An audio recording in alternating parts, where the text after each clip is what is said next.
Nah, kali ini ya, Anonymous di sosial media X akhirnya ya membocorkan nomor ponsel Fufu Fafa dicantumkan Gibran pada berkas Pilkada Solo.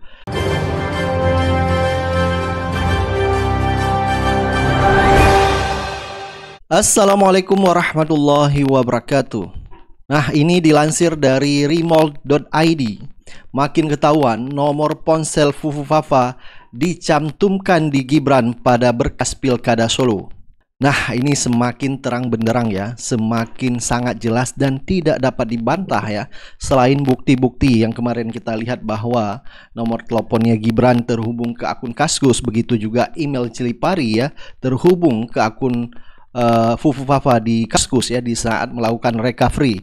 Nah, kali ini ya Anonymous di sosial media X akhirnya ya membocorkan nomor ponsel Fufu Fafa dicantumkan Gibran pada berkas Pilkada Solo. Baik, coba kita baca ya sedikit beritanya ya. Teka-teki siapa sebenarnya pemilik akun Kaskus Fufu Fafa yang menggegerkan publik selama 2 pekan ini makin terang benderang. Nomor telepon seluler alias ponsel yang diduga milik Wapres terpilih Gibran Raka Buming Raka beredar di media sosial setelah akun @youranol membocorkan data pribadi putra sulung Presiden Jokowi tersebut. Warganet mulai menelusuri lebih jauh dan menemukan jika nomor tersebut terdapat di akun Kaskus dengan nama pengguna Fufu Fafa. Selain itu, nomor ponsel tersebut juga terhubung ke beberapa situs terlarang. Nah, dikutip dari kantor berita Remol Jawa Barat pada hari Senin 23 September 2024, meski belum ada konfirmasi resmi nomor tersebut benar milik Gibran, beberapa warganet mencoba memvalidasi dengan mengirim yaitu e-money seperti GoPay dan OVO untuk melihat nama penerimanya. Baru-baru ini juga akun @youranol atau yang biasa disebut yaitu Anonymous ya mengungkapkan bukti baru jika Gibran pernah mencantumkan nomor tersebut dalam berkas pendaftaran Pilkada 2020 ketika mendaftar sebagai kader PDIP Perjuangan. Jadi berkas tersebut menunjukkan nama dan foto Gibran beserta nomor KTP-nya. Unggahan tersebut telah dibagikan lebih 6.000 kali dan memicu berbagai tanggapan dari warganet. Padahal udah ubah nama jadi Slamet, tetap aja nggak selamat tulisnya. Meskipun spekulasi tentang kesamaan nomor ponsel Gibran dan akun Kaskus Fufu Fafa terus berkembang, belum ada pernyataan resmi terkait kebenaran informasi tersebut. Jadi, akun Anonymous di sosial media X ya membocorkan yaitu ada berkas Pilkada Gibran pada saat mendaftar ya. Jadi pada tahun 2020 dia mendaftar menjadi wali kota Solo ya, calon wali kota Solo waktu itu. Nah, ini ada nomor ponsel Gibran ya, ternyata sama yang dibocorkan oleh akun Anonymous di sosial media X. Jadi ini semakin membuktikan bahwa akun Fufu Fafa tersebut adalah milik Gibran. Dan setelah juga kemarin netizen ya mencoba mengirim saldo GoPay ya ke akun ponsel nomor tersebut, ternyata nomor tersebut keluar yaitu pemiliknya adalah Gibran. Tetapi saking banyaknya orang mencoba untuk mengkonfirmasi apakah benar ya nomor HP tersebut adalah milik Gibran, akhirnya diubah menjadi Slamet ya. Nah, tidak sampai di situ ya. Netizen ya, akun Anonymous ini ya melengkapi bukti-bukti terbaru ya bahwa ini ada dokumennya dan ternyata adalah sama. Jadi ini benar-benar tidak bisa dibantah. Dan yang lebih aneh lagi, tidak ada pernyataan dari Wapres terpilih yaitu Gibran, pernyataan atau tanggapan atas polemik kasus akun Fufu Fafa ini yang menghina Prabowo.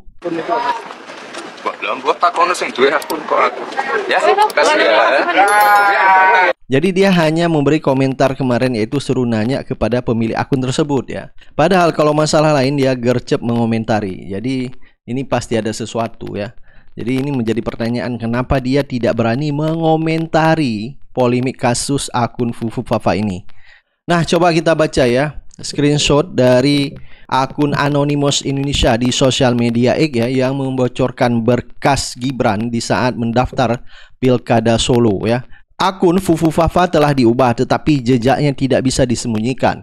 Kami punya bukti kuat termasuk foto data pencalonan Gibran sebagai wali kota Solo yang membuktikan akun ini dulu menggunakan nomor Gibran. Jadi ini sudah ditonton dan dilihat oleh orang mencapai 1 juta, disukai mencapai 41.000, di retweet kembali mencapai 10.000 dan dikomentari mencapai 885.000. Baik ya, coba kita baca komentar dari postingan yaitu akun Anonymous Indonesia tersebut ya. Kita baca beberapa komentar dari netizen, apa kata mereka terhadap postingan tersebut.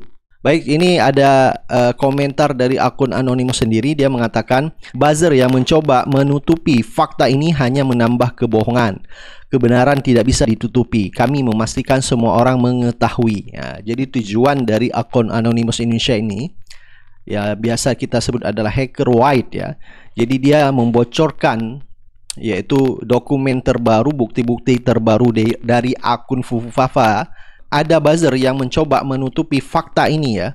Jadi ini sama saja yaitu membungkam buzzer-buzzer yang selama ini ya kebenaran ini terungkap, terbongkar, tetapi mereka ada buzzer ya yang ingin mencari kambing hitam ya, menutupi kasus ini. Nah, ini ada komentar dari netizen yang bernama Angsal Fatah, tetap harus kawal terus ya Fufu Fafa karena Nikita Mirzani sebagai pendukung 58% sedang buat pengalihan isu, cok. Jadi menurut netizen ini ya, sekarang lagi hot isu atau lagi trending bahkan FYP di TikTok yaitu anak Nikita Mirzani yaitu Loli ya. Ini menyita perhatian publik juga sehingga menurut netizen ini jangan sampai ya kasus Fufu Fafa ini tenggelam begitu saja dengan di-up kasus-kasus lain ya. Jadi kasus Fufu Fafa ini harus kita up lagi, apalagi dengan ada bukti-bukti terbaru tersebut. Ada komentar dari Kami Sama, udah ganti nama jadi Selamat, ternyata percuma ya. Jadi yang tadinya netizen mencoba melakukan transfer GoPay ya, sekarang namanya menjadi Selamat. Itu akibat yaitu panik ya. Dan juga ada komentar dari netizen yaitu yang bernama calon DPR, Kominfo makin resah karena kebingungan mau belain cara apa lagi ya. Memang kelihatannya Kominfo semakin panik dan juga tidak ada bukti-bukti lain ya yang memperlihatkan bahwa akun Fufu Fafa tersebut bukan milik Gibran. Jadi semakin susah Budi Ari untuk nyebokin ya. Jadi karena juga dia berpikir ini mau selesai ya pemerintah Jokowi, jadi percuma harus dicebokin lagi ya, terima kenyataan apa adanya lah ya. Netizen Indonesia cukup luar biasa ya, bisa membongkar kasus ini. Ada komentar dari Direnli, selalu speechless sama jiwa intelnya netizen ini ya, luar biasa memang netizen Indonesia ya. Jadi ada kasus Fufu Fafa, nggak ketahuan siapa pemiliknya, akhirnya terbongkar sampai ke akar-akarnya dan ini tidak bisa dibantah ya, bukti digital ada ya. Dan tadi kita lihat terakhir bukti berkas yaitu Gibran saat mendaftar menjadi wali kota Solo pun ada. Jadi bukti apa lagi yang mau didustakan sama Gibran ya. Dan juga ada komentar dari Ngeng yang menyedihkan dia berbohong dan beliau adalah wakil presiden. Kita bukankah itu amoral dan bisa dipertanggungjawabkan menurut hukum. Memang banyak dari netizen maupun masyarakat, bahkan ya pengamat hukum tata negara seperti Ferry Amsari menyayangkan sikap Gibran ya, yang mengomentari bahwa tanyakan kepada pemilik akun tersebut. Seharusnya ya Gibran minta maaf bahwa itu masa lalunya dia, membuat pernyataan ke publik, selesai masalah ini ya. Tetapi sampai sekarang pun masih disimpan dan tidak mau mengaku dan berbohong ya. Itulah ya jejak digital wakil presiden terpilih yaitu Gibran Raka Buming Raka yang nantinya akan mendampingi Prabowo. Bahkan netizen mengungkapkan sangat menyesal ya Indonesia punya wakil presiden dengan kualitas dan rekam jejak ya yang cukup memalukan. Rakyat Indonesia yang punya rekam jejak yang sangat amoral sekali. Hal yang paling gue gak bisa terima di hidup ini adalah kita pernah punya wapres level intelektual seperti Bung Hatta. Dan sekarang kita punya wapres terpilih tukang julid di kaskus seperti Gibran. Gak terima gue. Udah Maya, si Fufu Fafa ini terang-terangan bilang bahwa dia gak suka baca buku. Ya ampun, dikala Bung Hatta bahkan punya 10.000 judul buku di dalam perpustakaannya. Jomplang. Minimal bohong dikit lah bos. Sebagai pemimpin republik ini minimal menginspirasi masyarakat kita untuk suka membaca. Lu tahu nggak? Indonesia itu peringkat 62 dari 70 soal minat literasi. Rendah banget itu, gila. Kata UNESCO juga, masyarakat kita di Indonesia itu cuma 0,001% yang punya kesukaan atau minat membaca. Dan ini adalah sangat bobrok. Dari 275 juta loh rakyat Indonesia, masa cuma 0,01% sih? Bener-bener gak masuk di akal. Kita pernah punya wapres level Bung Hatta, sekarang kita punya wapres Fufafa. Ini tuh kayak kita pernah punya Bung Hatta loh. Bung Hatta, it's too good to be true untuk bangsa ini. Saking Bung Hatta itu jatuh cinta terhadap buku, bahkan beliau membawa 8.000 koleksi bukunya, alias sekitar 14-16 peti, saat OTW dari Belanda ke Indonesia. Keren banget gak? Gue aja bawa bolu Lembang itu paketan gitu udah mager. Ini beliau bawa 14 lebih peti. Isinya buku. Dan itu menunjukkan betapa dia cinta sama buku. Lebih hebat lagi, beliau menjadikan buku sebagai mas kawin saat mempersunting istrinya. Judulnya adalah Alam Pikiran Yunani. Gila, bikin buku untuk jadi mas kawin luar biasa. Lo semua Gen Z kalah romantis. Yang cuman bikinin video TikTok ke pacar lo, she's been my queen, she's been my 60. Udah mulai menulis sejak umur 16 tahun. Ada 800 karya tulisnya selama beliau hidup. Ada yang bahasa Indonesia, ada yang bahasa Belanda, ada yang bahasa Perancis bahkan. Sama Gibran nih jangan dibandingin. Kalau Gibran banyaknya ngejulit di akun Kaskus Fufufafanya. Salah satunya ngatain anaknya Prabowo homo. Parah banget ya Gibran ya, kacau. Bung Hatta itu setelah beliau beres jadi wapres bisa menghabiskan waktu 6-8 jam untuk membaca buku. Jangan dibandingin sama Gibran. Mungkin kalau Gibran selama itu untuk buka situs-situs bokep kayaknya. Bung Hatta saking cinta dengan ilmu pengetahuan, dia pernah punya kutipan, aku rela dipenjara berulang kali asal bersama buku. Karena bersama buku, aku merasa menjadi manusia yang bebas. Inspiratif banget di tengah bangsa ini itu adalah bangsa yang kekurangan literasi, bangsa yang sangat reaktif, yang gak mau berdiskusi, gak mau berdialog secara substantif. Mungkin kalau si bocah nepotisme juga punya kutipan, bunyinya gini, aku rela menjadi wapres asal bersama akun Fufufafaku. Karena dengan begitu, aku ikhlas menjadi wapres ya Prabowo yang dulu aku hina-hina itu. Tetapi paling tidak nomor ini pernah didaftarkan dalam berkas untuk pemilihan wali kota Solo tahun 2020 ya. Pendaftarannya dilakukan Gibran pada tanggal 23 September 2019 ya. Sebagai contoh ini, daftarkan calon wali kota Solo, Gibran siap bersaing di Pilkada 2020. Coba kita lihat ya, tanggal berapa dia mendaftarnya ya. Kalau kita lihat beritanya ya tanggal 23 September 2019 untuk pemilihan tahun 2020 yang banyak dipermasalahkan orang karena masih COVID, bayangkan. Tapi untuk Gibran apa sih yang tidak bisa ditembus? Banyak orang yang kemudian tersadar dan baru sadar betapa problematiknya Jokowi ini. Pada periode pertama banyak orang yang terkecoh. Saya pun termasuk orang yang berharap. Maka saya menulis harapan itu bernama Jokowi. Tapi pada periode kedua saya langsung mengatakan masihkah harapan itu bernama Jokowi? Karena 3 tahun setelah masa pemerintahannya saya kemudian mengkritik ya, jadi pengkritik kelas berat karena saya menganggap tidak ada lagi harapan bagi Presiden Jokowi. Jadi saudara sekalian, itu yang harus kita lihat secara objektif. Apa yang baik dari Jokowi? Ya, legasinya adalah membubarkan Petral, benar. Menyusun kabinet tanpa ingin adanya jabatan rangkap, itu benar ya. Tetapi semua yang benar itu pada periode selanjutnya berulang kembali dan tidak ada koreksinya. Dia mengangkat dan mengangkut orang-orang dari partai politik. Nah, hal yang sama akan dilakukan oleh Prabowo Subianto dengan atas nama persatuan. Bro, ya, saya nggak yakin ya kita bisa memberantas korupsi dengan orang-orang bermasalah. Udahlah. Kalau Anda mau berantas korupsi, buang itu orang-orang yang bermasalah dan korup itu. Ya, udahlah, gampang, cek harta kekayaannya. Cek di mana saja dia menampung dan menyimpan uangnya. Akan ketahuan. Karena itu, kalau kita mau serius memberantas korupsi, buang semua orang yang bermasalah ini. Tetapi kalau dia tidak dibuang, bahkan diangkut dalam pemerintahan yang baru, omon-omon memberantas korupsi. Sekali lagi omon-omon memberantas korupsi. Ya, oh kami pakai taktik, nanti akan resapel, sontoloyo kalau saya bilang begitu. Kenapa? Ketika mereka tahu menjadi sasaran target, maka mereka akan servis terus tuannya. Sehingga tuannya akan lupa dan menganggap, wah ini anak buah penting, workable. Karena bisa provide everything for me. Sontoloyo ya. Karena orang-orang idealis tidak pernah nyogok, tidak pernah memberikan gula-gula kepada penguasanya. Kalau dia diberikan amanah, dia akan mengerjakan sebaik-baiknya tanpa dia mengambil dari negara yang bukan haknya. Tapi kalau para penjilat, mereka akan ambil sebanyak-banyaknya dari negara, mereka servis tuannya, ya, mengucapkan kata-kata yang senantiasa manis sehingga tuannya menjadi senang dan gembira, serta mereka provide semua yang dibutuhkan tuannya.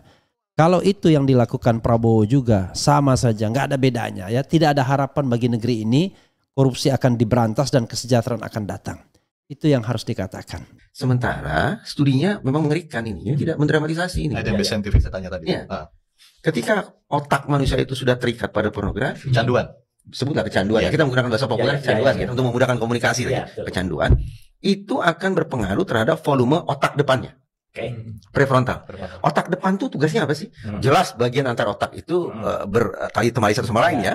Tetapi otak depan itu dominan fungsinya adalah untuk executive functioning. Setuju. Ya. Fungsi eksekutif, yaitu bagaimana seseorang berlogika, bagaimana seseorang menyoroti persoalan, bagaimana seseorang mencari penyelesaian, bagaimana seseorang membuat keputusan.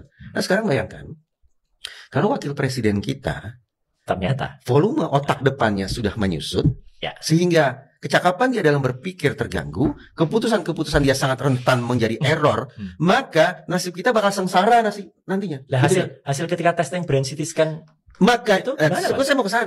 Saya mau ke sana. Itu satu ya. Jadi kehidupan kita ini beresiko di ujung tanduk kalau kemudian wakil presiden semacam itu. Tanda petik, untunglah dia cuma wakil presiden. Loh, tapi kalau misalnya presiden berhalangan, baru tidak beruntung kita. Nah, ini masalahnya. Tadi saya katakan untunglah kita kalau dia wakil presiden. Dia wakil presiden. Toh masih ada presidennya. Tapi dengan segala hormat saya ke Pak Prabowo nih, kita tidak bisa ingkari kan, Pak Prabowo usianya sudah lansia kan sebetulnya, sudah lanjut. Tentu saya dan kita semua berharap presiden sehat, presiden panjang umur, efektif dalam menjalankan peran kepemimpinannya. Tapi sekali lagi dengan penuh empati saya tidak bisa ingkari, saya juga melihat Pak Prabowo sebagai sosok yang sudah berusia lanjut. Toh belum lama beliau juga sudah mulai operasi kan? Ada operasi apa saya tidak tahu. Iya, ada. Dan Dokter Terawan sangat concern kepada beliau. Kita jadi punya alasan kan? Bagaimana ya seandainya Pak Prabowo berhalangan? Sungguh-sungguh saya tidak berharap demikian. Tapi saya tidak bisa saya pungkiri, saya bertanya-tanya kalau Pak Prabowo berhalangan bagaimana? Ya wakil presiden yang maju, betul kan? Wakil presiden yang maju. No option, Mas, memang ada option secara konstitusi itu. Secara sama pula. No option, kita bakal punya wakil presiden yang otaknya seperti itu, yang sangat bisa berbahaya ketika membuat keputusan. Menurut saya kasus Fufu Fafa ini yang menarik secara moral, Bang Iwan, adalah ada pernyataan begini. Ini yang bagian sangat penting menurut saya. Dia mengatakan silahkan tanya kepada yang punya akun.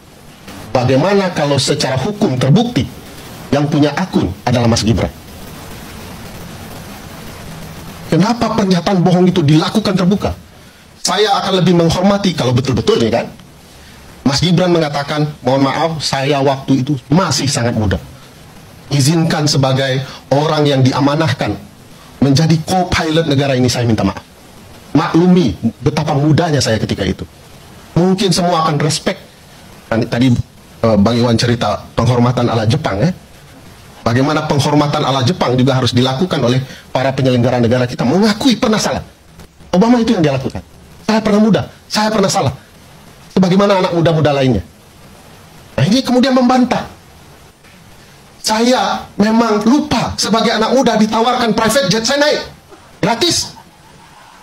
Tapi begitu dikatakan nebeng, ini kan ada problematika moralitas. Ceto welo-welo itu gratifikasi. Dan KPK masih bela. KPK bilang bahwa karena ini adalah fasilitas negara, maka bisa dikonversi dengan pergantian uang. KPK juga immoral. Bagaimana mungkin pesawat private jet dikatakan fasilitas negara? Hanya demi membela anak presiden gitu ya.